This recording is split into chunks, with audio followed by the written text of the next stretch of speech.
Olá, sejam bem-vindos a mais um vídeo da série PLC do Rascunho Software.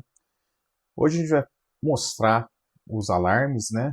A lógica dos alarmes, a explicação da norma, etc. já foi dada, né, nos artigos, mas só para mostrar como que eles ficam organizados dentro do CLP, para a gente finalizar aí essa parte de PLC, né, dessa série, e a gente começar a falar um pouquinho sobre HM. Já que o programador de PLC geralmente faz também a IHM, salvo algumas exceções em algumas situações. Tá ok? Então, vamos lá. Primeira coisa, a gente já tinha separado uma rotina de falhas, né? E eu já tinha uma DB de falhas aqui. Eu estou utilizando uma máquina de estados compacta, né? Daqueles exemplos que eu já mostrei anteriormente. Nessa DB de alarmes, eu coloquei aqui por tipo, né, um struct para ir criando. Eu não quis criar um array grande com uma série de alarmes aqui genéricos e depois colocar somente um comentário. Dá para fazer assim? Dá para fazer assim, não é um problema. Mas no caso desse exemplo é uma máquina pequena e eu decidi não ter que criar um array com um monte de coisa que não vai usar. E só dá para vocês um exemplo, né, de como funcionar. Você poderia estar fazendo simplesmente um bit que iria fazer o trigger para a IHM e todo o gerenciamento é feito na IHM. Você vai lá e vai colocar lá qual que é a classe do alarme, né, qual que é a prioridade do alarme, etc. Isso é comum de fazer, ou você pode dar um salto à frente e já enviar essas informações para a IHM também, e aí você cria um script, dependendo da IHM que você vai usar, vai te dar essas opções ou não, né? Dependendo do modelo da IHM, do recurso que você vai ter disponível. Mas aqui também vale a pena ter essa informação para você mesmo, ali dentro, como uma forma de saber como é a classificação dos seus alarmes, como ele está no seu sistema, caso você tenha que criar, inclusive, algum intertravamento dentro do seu software, baseado em um alarme existente, certo? Aqui no caso, por exemplo, o depósito de peças era um que já existia, eu criei uma UDT, essa UDT tem aqui a minha prioridade, a minha classe, o meu tipo e o meu trigger, onde é que vai ser a falha ativa em si.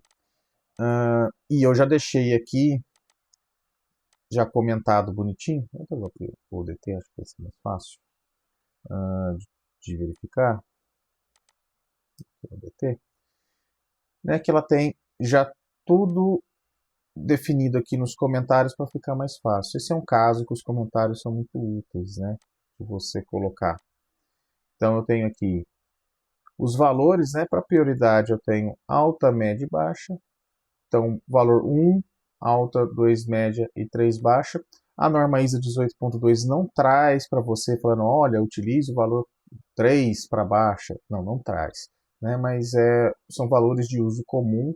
Quando você vai dar uma observada, por exemplo, no que vem de pré-configuração de sistemas SCADA, por exemplo, essa geralmente é uma configuração comum de encontrar, onde a prioridade mais alta é 1, a média é 2, né? E a 3 vai ser a baixa, a 4 geralmente vai ser por um informativo, né? Que já é uma mensagem mesmo de informação, não é um alarme, sim, né? É só uma informação na tela, né? A classe, o mesmo caso, e o tipo, o mesmo caso, né? Operador de campo, operador de controle, engenharia e manutenção, segurança operacional e equipamento diagnóstico. Um detalhe é o seguinte, é, esses valores são dados baseados na norma e a norma foi muito bem feita para a parte de processo. Para a indústria discreta, é, o operador de controle não é um ator existente, né? Vamos colocar assim. Então, geralmente vai ser ou uma questão do operador de campo ou uma engenharia e manutenção, né? No caso, basicamente, só manutenção. É por isso que muitas vezes algumas empresas optam por você ter somente dois tipos de alarmes para máquinas discretas, que seria uma falha, vamos colocar assim, uma coisa de prioridade média, e um erro, que seria uma coisa de alta prioridade, e o resto seria informação. e aí você nem define também se você tem ali essa classe em si, né? Ela vai ficar sempre vai ser quem tiver disponível para olhar lá, né? Algumas vezes, algumas empresas, operadores fazem pequenas manutenções, vai lá, dá uma ajustada no sensor e toca o pau. Em outras empresas, não. Outras empresas, somente a manutenção pode colocar a mão em qualquer tipo de sensor, de qualquer coisa que dá problema. Então isso, né, essa parte de alarme que a gente vem falando nos últimos artigos, é uma coisa muito também da gestão da empresa, né? É por isso que é feita toda aquela documentação para falar, olha, como que a gente vai tratar esse tipo de alarme, como a gente trata esse alarme, né? É por isso que tem toda aquela documentação que a norma diz. Porque além de identificar os seus alarmes, determinar as prioridades, etc., ela também dá para você os procedimentos de recuperação daquela falha, daquele alarme, e também como que são as ações e quem toma as ações, né? E o que é muito importante, em algumas empresas, infelizmente, isso não ocorre, é do quem estiver ali perto resolve, tá? Mas aqui, né, para seguir bem a norma, ter um negócio até mais completo do que precisa, para um sistema simples como é esse Magazine, eu coloquei isso. E eu coloquei também uma sugestão de como utilizar de uma maneira bem assim crua, né? Na mão é você mover os valores conforme aquela tabelinha que está ali da UDT e ter aqui o meu trigger disparando. No caso, eu fiz isso aqui para segurança, né? Onde ela é uma classe de segurança, ela tem, na verdade, ela teria que ser uma prioridade alta. Acho que eu até coloquei errado aqui, vamos olhar. Eu posso ter colocado errado. Porque a segurança seria prioridade alta, seria um. Então vamos lá. Esse aqui eu fiz correndo. Não, tá aqui. Prioridade 1 tá certo. Tá certo, eu achei que eu tinha feito errado aqui. Porque segurança, prioridade 1 é só a classe que é 3 realmente, porque é uma classe da manutenção que vai tomar conta quando você tem um problema de segurança, né? Da mesma forma que eu deixei aqui uma falha operacional que seria o meu depósito de peças, ou seja, eu tentei depositar 3 vezes a peça, não consegui, ou de um preset qualquer, de 10, 15. O Magazine foi lá, tentou depositar meu pallet ou minha peça, tentou depositar, ele deposita, mas não tem, ou seja, ele está vazio, é uma falha operacional porque alguém tem que ir lá e abastecer. Então é um operador lá de campo que vai lá e que vai abastecer, né? E aí eu poderia estar movendo esses valores diretamente, da mesma forma, né? Aqui já tinha a lógica, é só uma forma de demonstrar, tá? E uma coisa que é interessante é que, por exemplo, algumas falhas, da forma que a gente vem criando a biblioteca, elas já estão geradas. O que quer dizer isso? Eu não preciso, depois que eu programo tudo, ir lá e fazer uma por uma das falhas, porque elas já estão feitas dentro das minhas funções. As minhas funções já tomaram conta disso e já me auxiliaram com isso. Um dos casos é do atuador, né? O atuador ele pode ter um número de atuadores, né? Até 7, se não me engano, que a gente colocou aqui.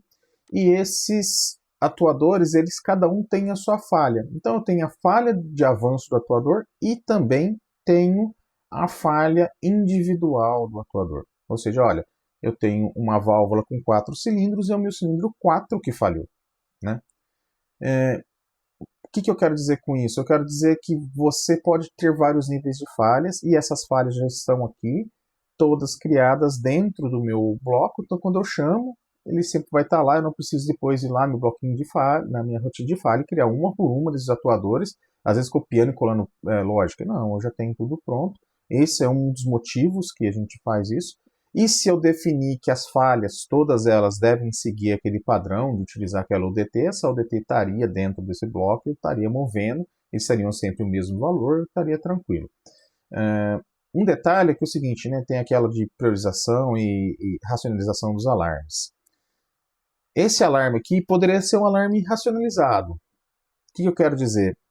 Eu poderia estar ignorando a falha do grupo e estar deixando somente a falha do sensor, daquele cilindro em si. Então, de vez de eu estar lá, grupo 1 de cilindros falha e falha no cilindro 4 do grupo 1, eu teria somente a falha do cilindro 4 do grupo 1. Se isso é definido naquele meu documento se eu tenho se essa racionalização faz sentido para mim. Em alguns casos pode ser que seja o contrário, que só me interessa mostrar a falha de todo o grupo. E talvez eu utilize esse bit que eu criei aqui somente como uma sinalização visual, mas não é uma falha com registro. Só uma pequena animação que pode entrar em conflito com outra norma, mas, novamente, isso é uma decisão tomada, né, com vários profissionais de como que vai ser racionalizado o meu alarme e como eu vou fazer, né, as ações do meu alarme. Aqui no meu exemplo, eu decidi colocar tudo, porque eu prefiro ter tudo e chegar um cliente e falar para mim assim, olha, para a gente só interessa que falhou o grupo, e depois o cara lá se vira. Beleza, se essa é a decisão deles, é uma decisão até estratégica de como recuperar suas falhas, eu só venho aqui e não cadastro essa falha no IHM. Para mim está ótimo. Ah, não, eu só quero a falha dos atuadores individuais. Eu posso simplesmente só colocar na IHM dos atuadores ali as falhas individuais, ou até mesmo simplesmente entrar rapidamente no meu bloco, né, e simplesmente não acionar esse bit para o lado externo, deixar somente por uma situação interna. Então vai muito da documentação de como você aplica a norma. Tá? E eu fiz isso inclusive para o motor aqui de partida direta, né, que a gente tem também falhas, né, tem falha de movimento, eu tenho falha de interlock, no outro lado também tem falha de interlock, né, do movimento. Pode ser que eu só tenha que colocar uma falha geral e não colocar a falha de térmico, né? Ou eu vou aqui e vou limpar, se eu tiver falha de térmico, só aparece a térmico, não aparece o resto. E, mais uma vez, isso são decisões que se tomam quando você faz o seu gerenciamento de alarme. Tá ok? Então era só essa pequena explicação de alarme, mostrar um alarme no CLP, e daqui para frente a gente vai começar a falar um pouco mais de HM, a gente vai ver esse código mais vezes, mas o mais importante vai ser IHM, tá bom? Então até o próximo artigo e até mais.